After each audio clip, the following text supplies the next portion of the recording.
अल्हम्दुलिल्लाहि रब्बिल आलमीन वस्सलातु वस्सलामु अला सय्यिदिल अंबिया'i वल मुरसलीन व अला आलिहि व अस्हाबिहि अजमाइन अम्मा बाद फ़अऊज़ु बिल्लाहि मिनश शैतानिर रजीम बिस्मिल्लाहिर रहमानिर रहीम लक़द मन्नल्लाहु अलल मुअमिनीना इज़ बअस फ़ीहिम रसूला क़ालल्लाहु तबारक व तआला फ़िल कलामिल मजीद वल फ़ुरक़ानिल हमीद या अय्युहल्लज़ीना आमनु उद्ख़ुलू फ़िस्सिल्मि काफ़्फ़ा सदक़ल्लाहु मौलानल अज़ीम इन्नल्लाहा व मलाइकतहु युसल्लूना अलन नबी या अय्युहल्लज़ीना आमनु सल्लु अलैहि व सल्लिमू तस्लीमा अल्लाहुम्मा सल्लि अला सय्यिदिना व मौलाना मुहम्मदिन व अला आलि सय्यिदिना व मौलाना मुहम्मदिन व बारिक व सल्लिम व सल्लि अलैहि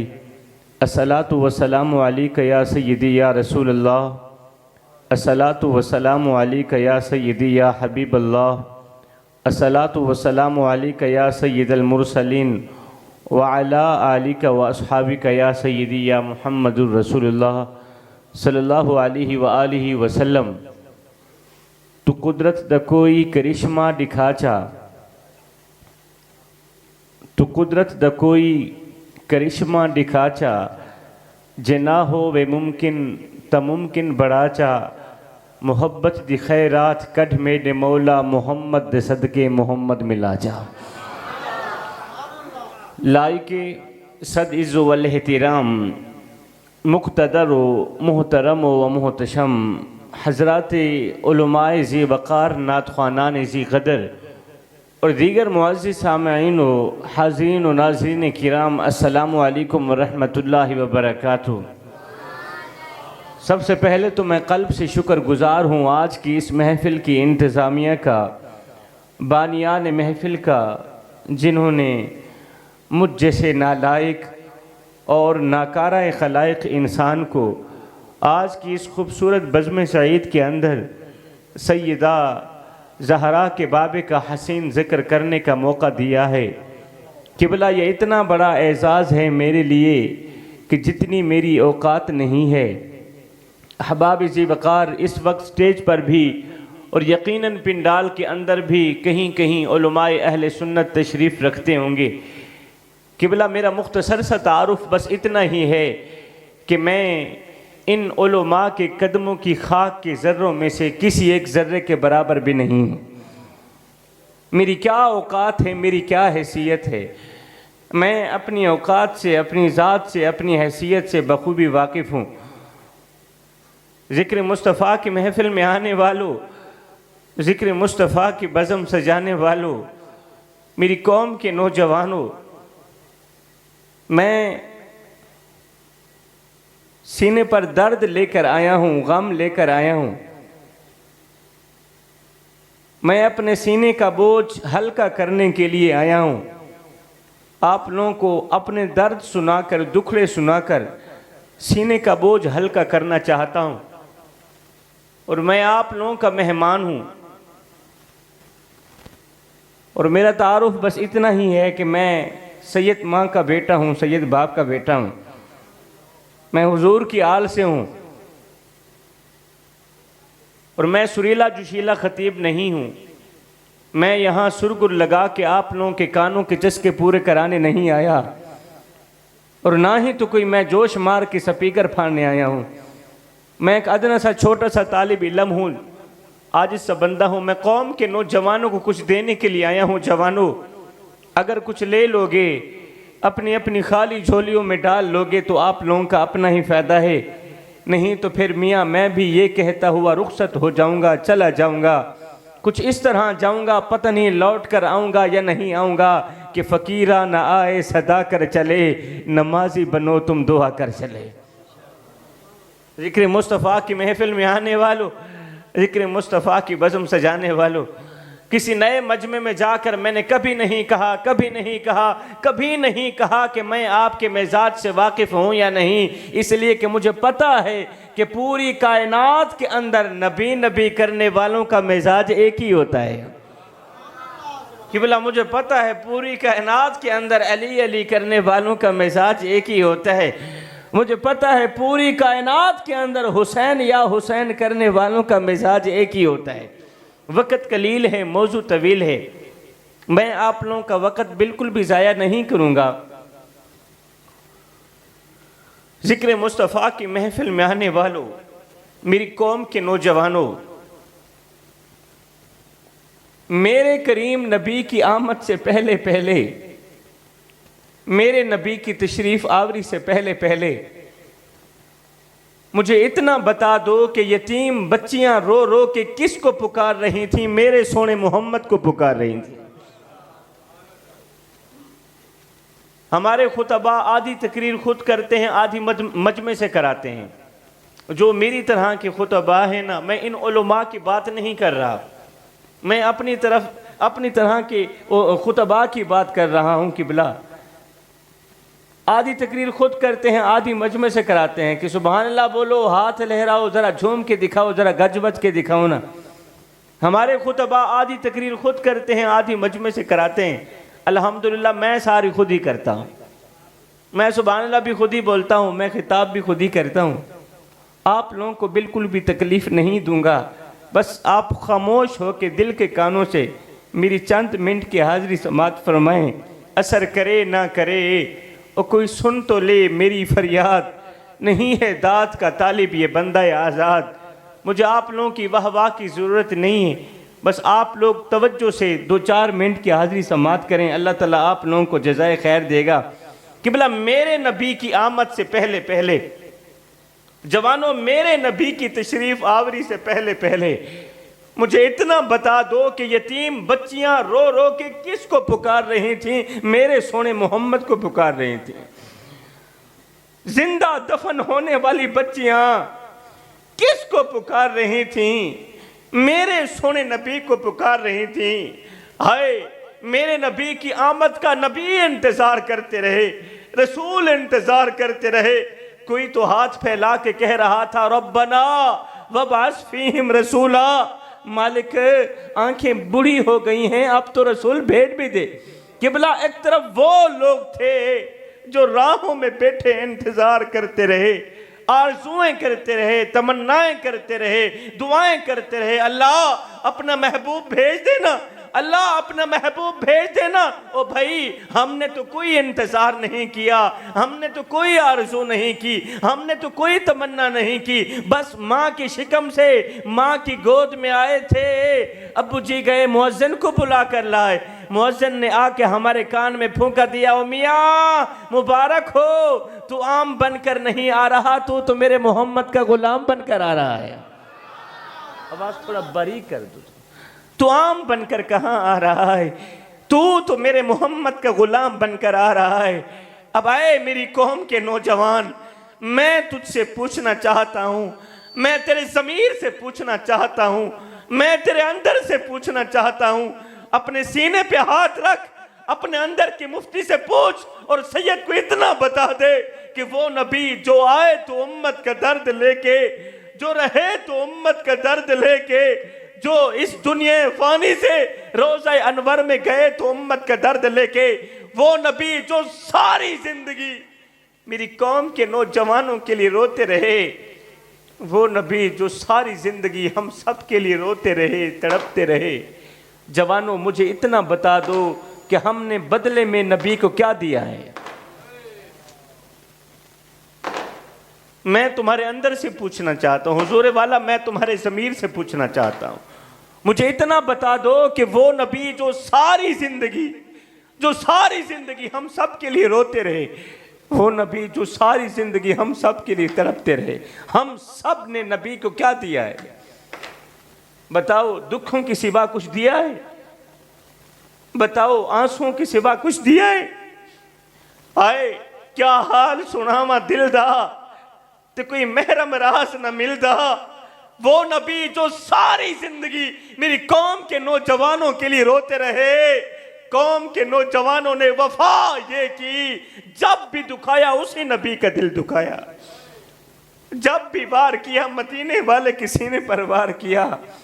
ऐ मेरी कौम के नौजवानों, आज जगह जगह नबी की शान की गुस्ताखियां हो रही हैं और तुम लोग खामोश हो।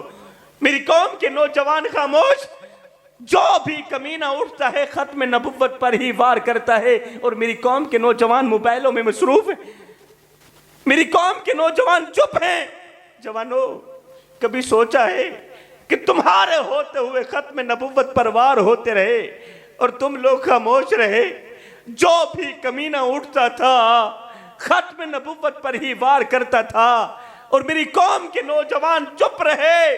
जवानों, कभी सोचा है अगर तुम्हारी इसी चुप के दौरान, अगर तुम्हारी इसी खामोशी के दौरान मौत का फरिश्ता आ भी गया, बताओ तो सही, मरने के बाद मदीने वाले को क्या मुंह दिखाओगे? कौन सा चेहरा लेकर जाओगे? कौन सी शक्ल लेकर जाओगे? अरे यही काली शक्ल लेकर जाओगे। ये काली शक्ल, ये गुनाहों में डूबा हुआ चेहरा मरने के बाद मदीने वाले को दिखाते हुए तुम्हें शर्म नहीं आएगी? तुम्हें हया नहीं आएगी? किसी ने क्या खूब कहा था, हुन दिल ते हथ रख सच सच दस, है मुसलमान दा मतलब क्या? हुन दिल ते हथ रख सच सच दस, है मुसलमान दा मतलब क्या? उचे इश्क नबी ने सीने विच वत रास ईमान दा मतलब क्या? वत हिंदुस्तानी ठीक से इतने नुकसान दा मतलब क्या? और जिथे पाक नबी दी इज्जत नहीं है उस पाकिस्तान दा मतलब क्या? जिस मुल्क में हुजूर की इज्जत का तहफ्फुज़ नहीं किया जाता, जिस मुल्क में खत्म नबुव्वत का तहफ्फुज़ नहीं किया जाता, उस मुल्क का मतलब क्या है? जवानों, मैं झोली फैला के हाथ जोड़ के आप लोगों के आगे अर्जी कर रहा हूं, ए मेरी कौम के नौजवानों, खुदारा सैयद के इन कीमती जुमलों की कदर करना। जब भी मरना मुस्तफ़ा से वफा करके मरना। आज की इस महफिल के लिए, आज की इस पहली नशिस्त के लिए मेरे ख्याल में ये एक नसीहत ही काफ़ी है। बाबे खादिम हुसैन रज़वी ने क्या खूब फरमाया था, अपनी सफ़ेद दाढ़ी मुट्ठी में लेकर जवानों के आगे बूढ़े हाथ जोड़ के, कांपते हुए हाथ जोड़ के ये कहकर मर्द कलंदर, मर्द मुजाहिद इस दुनिया फ़ानी से रुखसत हो गया था। उसने कहा था, नौजवानों, ऐ हलाली माँ के हलाली बेटो, जब भी मरना मुस्तफ़ा से वफा करके मरना। अगर मुस्तफ़ा से वफा ना कर सके, अगर तुम हुजूर की आल से वफा ना कर सके, तो याद रखना कयामत के दिन बहुत बड़ी शर्मिंदगी का सामना करना पड़ेगा, बहुत बड़ी रुसवाई का सामना करना पड़ेगा। ए मेरी झोली विच दो चार कड़वियां नसीहतां पेन, कड़वियां नसीहतां, बड़ी ही कड़वियां नसीहतां हैं। आज दा मेरा बयान सिर्फ मेरी कौम दे नौजवानों वास्ते। ये बुजुर्ग हजरात बैठे, चिट्टी दाढ़ी वाले लोग बैठे, इन्हों के सामने वैसे ही अदबन एहतरामन मैं अपना सर झुका के गाल करना चाहना और जवाना दी अखां च अख पा के गाल करना चाहना। और मैं आखना यह चाहना, ए मेरी कौम के नौजवानों, हाथ जोड़ के अर्जी पे करे ना, जिमें शाला लख थी में ओ मेरे सरैकी बुजुर्ग नसीहतां करें दे सरैकी दे विच बड़ी कड़वियां नसीहतां, बड़ी कड़वियां नसीहतां। आप फरमांदे ने, बेटे जिमें शाला लख थी में लंबी उम्र होगी, मौत मंजूर करी, मगर जिंदगी दे विच कदे भूल के भी किसी बेगैरत इंसान नाल यारी ना लावी। अदे मौत मंजूर करी कोई गल नहीं, लेकिन जिंदगी दे विच कदे भूल के भी किसी दल्ले इंसान नाल यारी ना लावी, किसी शराबी इंसान नाल यारी ना लावी। क्योंकि जेड़ा बंदा शराब पींदे उनकी अख च हया खत्म हो वेंदी, उनके अंदर दी गैरत मार दी वेंदी। अज कोई भी मां ये नहीं चाहती कि मेरे बेटे की अख च हया ना हो। अज कोई भी बाप ये नहीं चाहता कि उन्हें बेटे के अंदर दी गैरत मार दी वनी। शाह जी केड़ी गैरत की गाल पे करेंदे हो, केड़ी हया की गल, किथे मर गई गैरत, किथे चल गए गैरतमंद नौजवान, के को आखा गैरतमंद मुसलमान। किबला ए जेड़ा दुल्हा पूरी पूरी रात कंजरे के सामने बह के मुझे देखे, मैं को दसाओ उनका कलिमा नाल कोई ताल्लुक है? वो सवेरे मौलवी साहब को कलमा सुना सकते? तो जे को कलिमा नहीं आंदियां तो सौ उको गुसल दे फर्जां दा पता हो सी।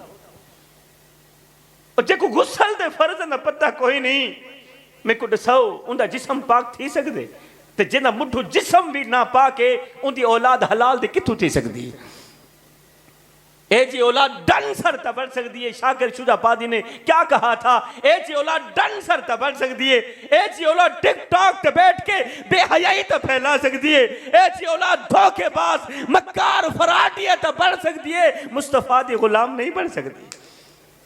क्यों नहीं बढ़ सकती? क्योंकि हमेशा हलाली मामा दे हलाली पुत्र ही नबी नबी करें।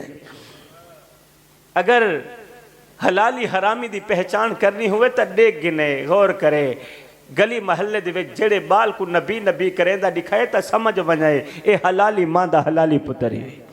अल्लाह अकबर।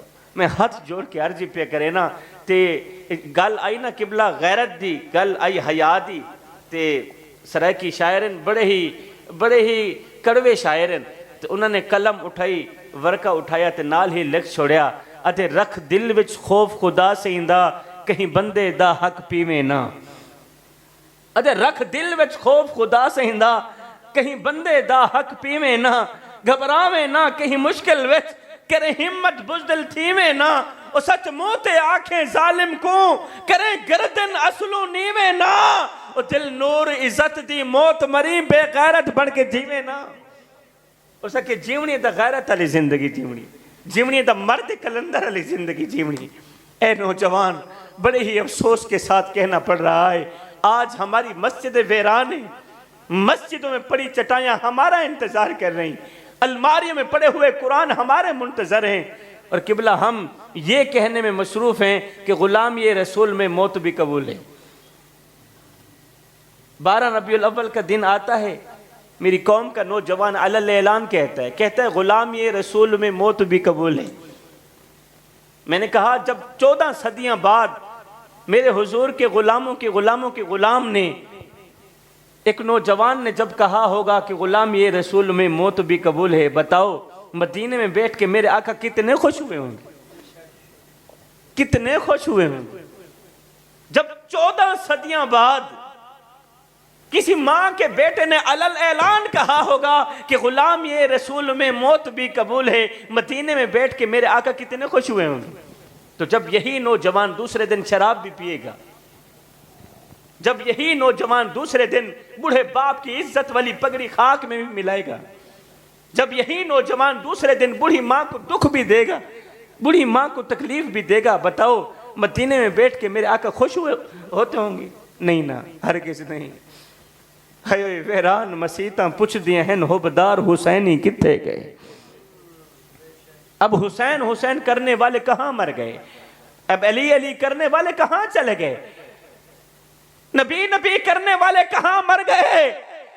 मस्जिदें तो आज भी हमारा इंतजार कर रही और बड़े ही अफसोस के साथ कहना पड़ रहा है, मुझे माफ कर देना मेरी कौम के नौजवानों, हम में से कितने लोग हैं जो इशा की नमाज पढ़कर यहां पर आए हैं। इसीलिए तो मस्जिदें रो रही हैं। और किसी सराय की शायर ने क्या खूब कहा था, वैरान मसीता पुछ दिए हैं होबदार हुसैनी किथे गए। पन वक्त अजान ते होंदी है दिलदार हुसैनी किथे गए। और नमाज तिलावत अदब हया मैं यार हुसैनी किथे गए। बस ना दे कैसर मोमिन है किरदार हुसैनी किथे गए। किबला कड़वी हकीकत तो यह है, कड़वा सच तो यह है कि हम सिर्फ चूरी खाने वाले हुसैनी रह गए, चूरी खाने वाले हुसैन। हम सिर्फ 10 मुहर्रमुल हराम के दिन को शरबत पीने वाले हुसैनी रह गए, बाकी हमारे अंदर खोखले हो चुके हैं, हमारे अंदर खत्म हो चुके हैं। आज कड़वी हकीकत तो यह है, कड़वा सच तो यह है किबला कि हम नाम लेते हैं हुसैन का और नकल करते हैं यजीद की। माशाल्लाह पढ़े लिखे लोग मेरे सामने बैठे हैं,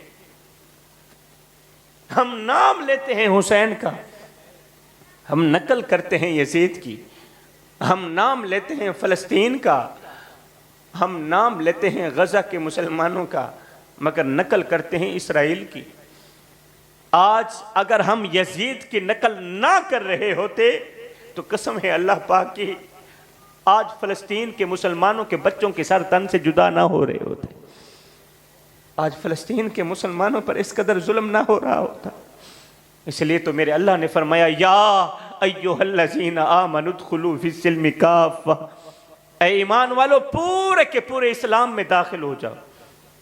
यानी मुकम्मल तौर पर सर से लेकर पैरों तक इस्लाम में दाखिल हो जाओ, यानी कि आधे तितर और आधे बटेर बनकर ना रहो। अगर किरदार यही हुआ तो फिर मिसाल वही होगी कि धोबी का कुत्ता न घर का न घाट का। मेरी कौम के नौजवानों, मैं दौरान खिताब ही आप लोगों से थोड़ी सी खैरात मांगना चाहता हूँ।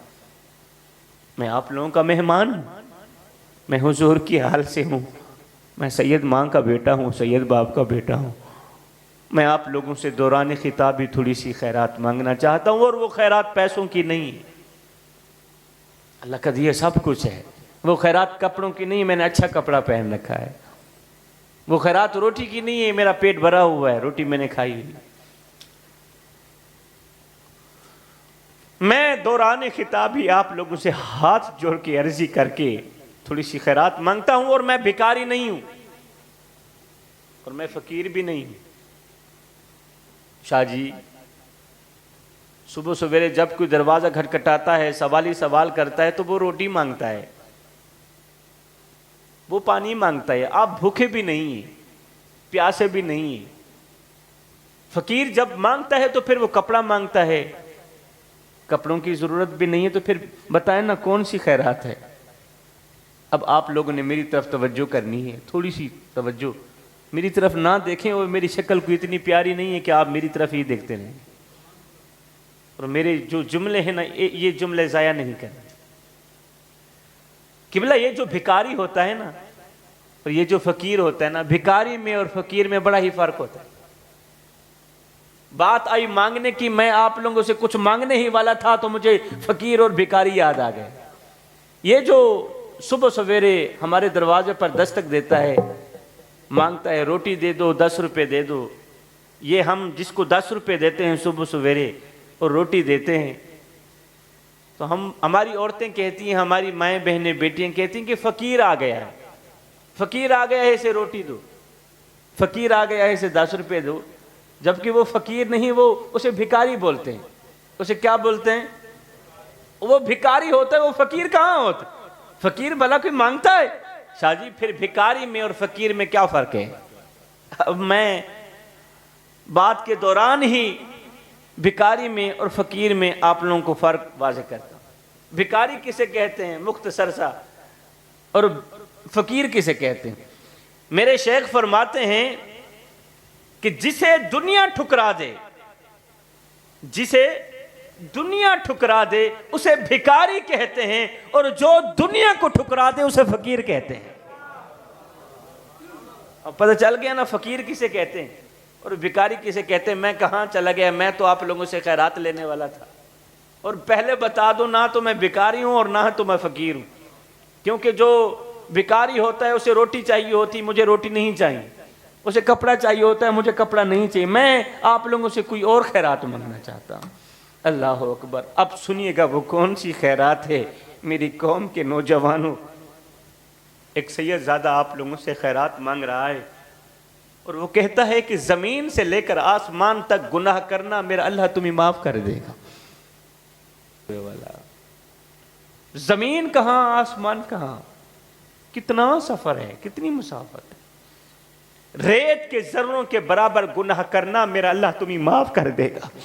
जवानों, दरख्तों के पत्तों के बराबर गुनाह करना मेरा अल्लाह तुम्हें माफ़ कर देगा, माफ़ कर देगा, माफ़ कर देगा, क्योंकि मेरे सोने मोहम्मद का रब है ही माफ़ करने वाला। तो जब वो है ही माफ़ करने वाला तो फिर हमारे गुनाहों को क्यों नहीं माफ़ करेगा? मैं कहता हूं सब कुछ करना अल्लाह माफ़ कर देगा, मगर जवानों, जिंदगी में कभी भूल कर भी ये एक गुनाह नहीं करना। जिंदगी में कभी भूल कर भी ये एक गुनाह नहीं करना जो मैं अभी आप लोगों को बताने वाला हूं। मेरे शेख फरमाते हैं, अगर ये एक गुनाह करोगे जवानों, तो याद रखना, ना तो तुम्हारी नमाज कबूल होगी, ना तो तुम्हारा रोजा कबूल होगा, फिर तुम्हारी कोई भी इबादत कबूल नहीं होगी। कितना बड़ा खतरनाक गुनाह है किबला। कितना बड़ा खतरनाक गुनाह है वो गुनाह जिसके करने से इंसान की नमाज ज़ाया हो जाती है, मुंह पे मार दी जाती है। तहज्जुद की नमाज तो मेरे अल्लाह की लाडली इबादत है और ये अल्लाह से हर बात मनवा कर ही दम लेती है। मगर सुनो, अगर तुमने ये एक गुनाह बार बार किया, तौबा ना की, तो याद रखना तुम्हारी तहज्जुद की नमाज भी अल्लाह तुम्हारे मुंह पे मार के रख देगा। कितना खतरनाक गुनाह है। बस जवानों, मैं इसी एक गुनाह से तौबा की खैरात मांगता हूं। जो शख्स अभी और इसी वक्त, जो नौजवान इस एक गुनाह से पक्की पक्की तौबा कर लेगा ना, मैं यूं समझूंगा उसने मेरी झोली में खैरात डाल दी, फिर मैं हमेशा के लिए उसे दुआएं देता रहूंगा। अब शाह जी बताओ ना, वो कौन सा खतरनाक गुनाह है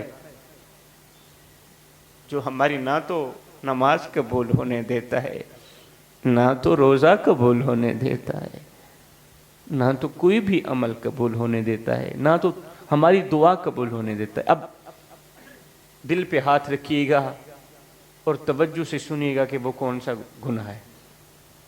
मैं कहता हूं सब कुछ करना, मेरी कौम के नौजवानों, सब कुछ करना अल्लाह माफ कर देगा, सब कुछ करना अल्लाह माफ कर देगा।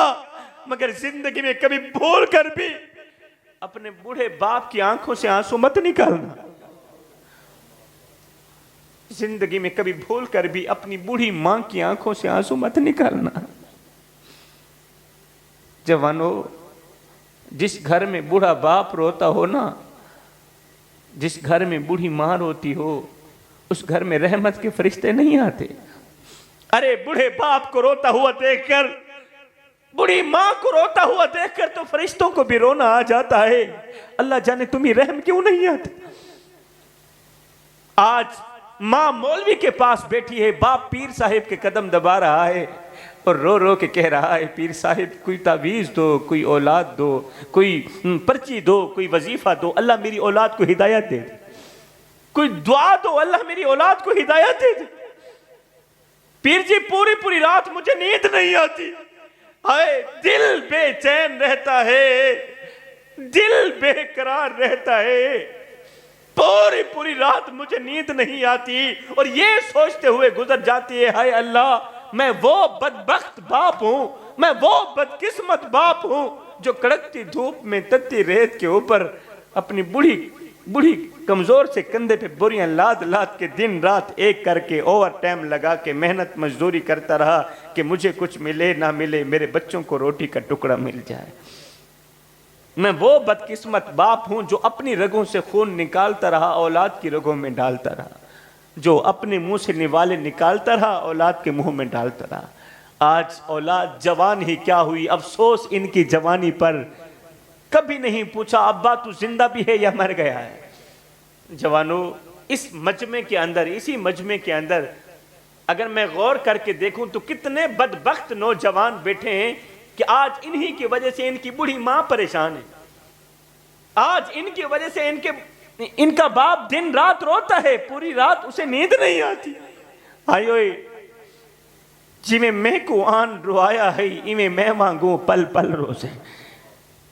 किसी सराय की शायर ने क्या खूब कहा था कि जिमें मैं को आन रुआया है, इमें मैं मांगू पल पल रोज़े।